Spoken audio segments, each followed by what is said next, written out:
부쌤의 코코로 한국사 시즌 3 그 7번째 시간입니다.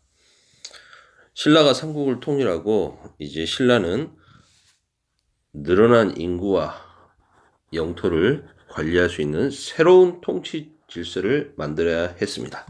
물론 고구려와 백제 900년, 700년 이상 이어진 나라입니다. 그 나라들의 백성들도 이제 신라의 백성으로, 통일신라의 백성으로 통합을 해야겠죠. 그러한 국가적인 통합이 필요한 상황이었습니다. 당연히 이러한 통치체제 정비는 어떤 방향으로 진행될 수밖에 없었을까요? 왕권을 강화하는 방향으로 진행될 수밖에 없었을 겁니다.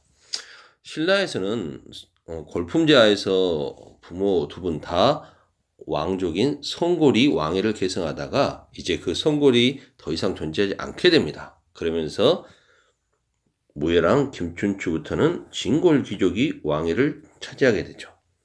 하지만 전쟁, 백제를 멸망시키고 고구려를 통일하고 나당 전쟁을 진행하는 과정을 통해서 이제 다른 귀족들보다는 다른 진골 귀족보다는 이제 왕권을 차지하고 있었던 무예랑계가 왕위를 계승하면서 그들 무예랑계의 왕권을 강화시켜 가겠죠.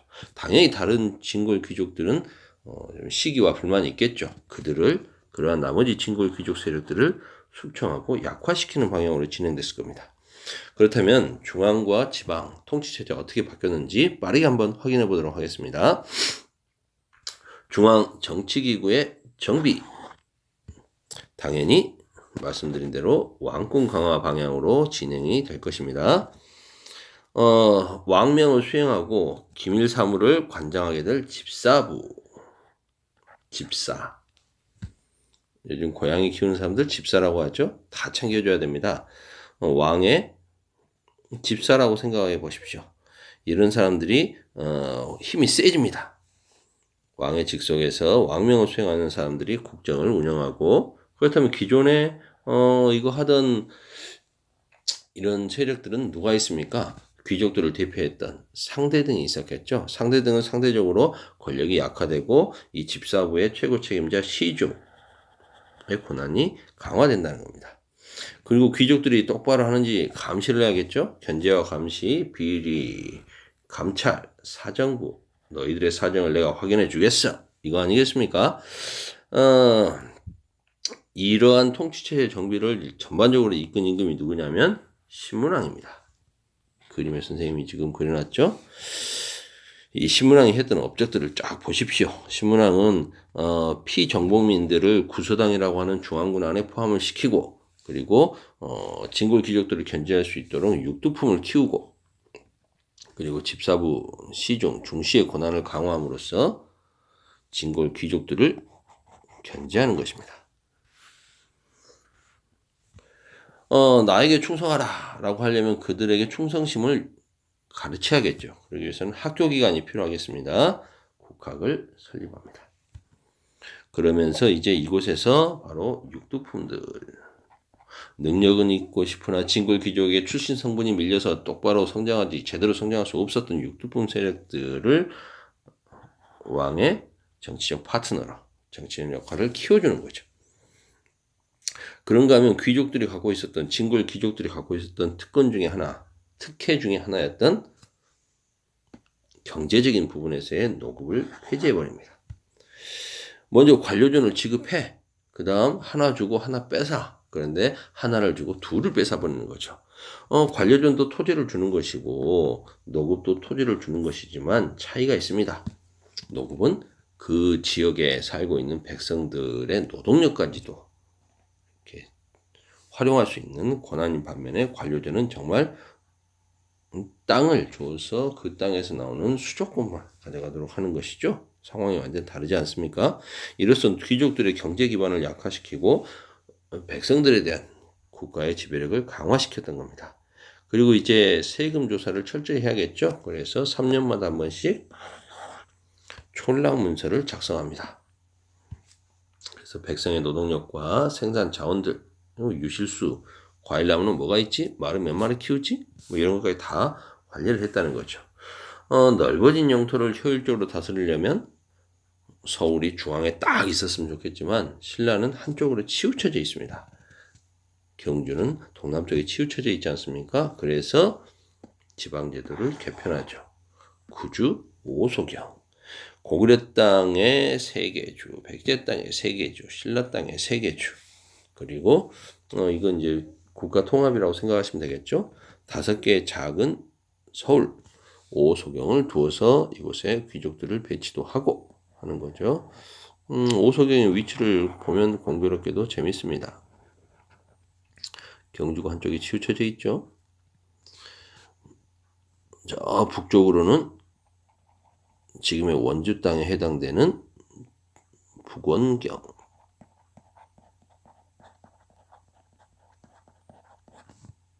경주, 가운데쯤에는 지금의 충주에 해당되는 중원경,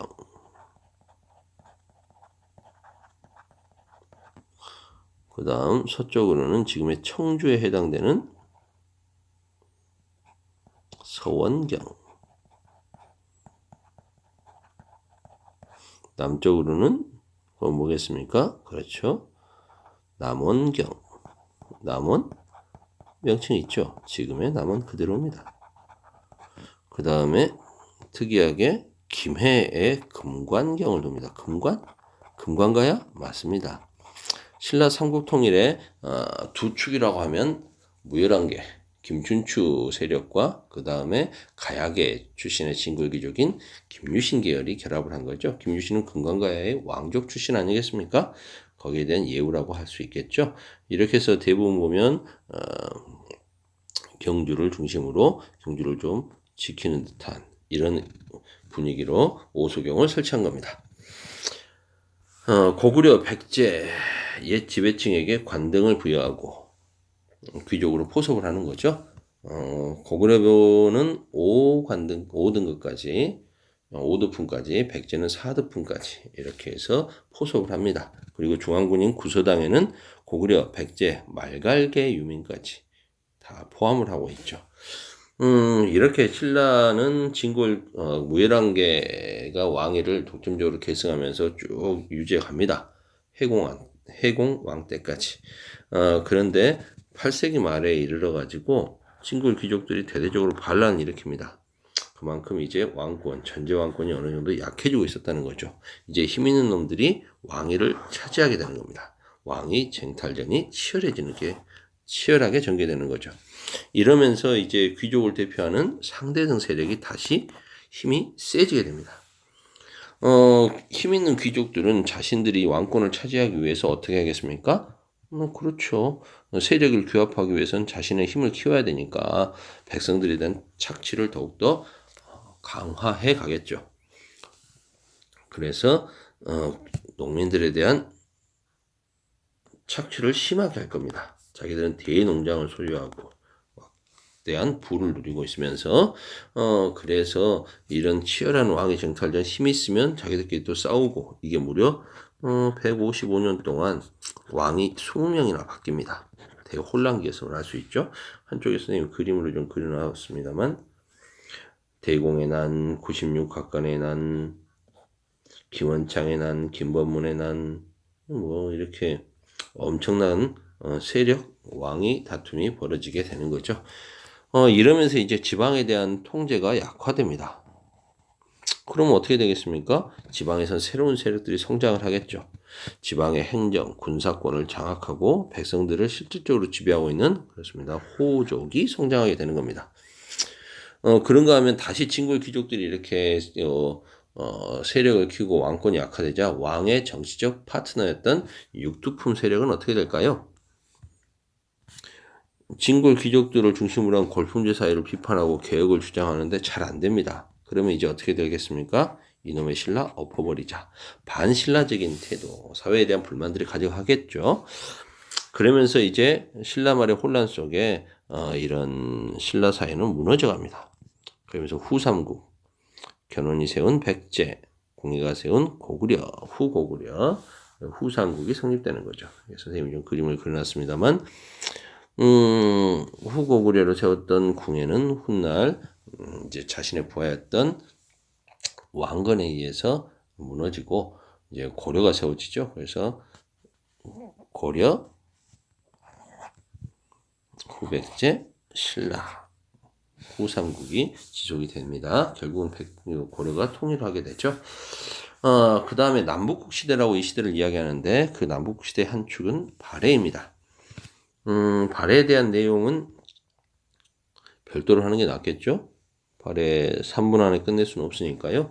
예, 좋습니다. 발해는 한 번 더 넣고 하겠습니다. 오늘은 여기까지.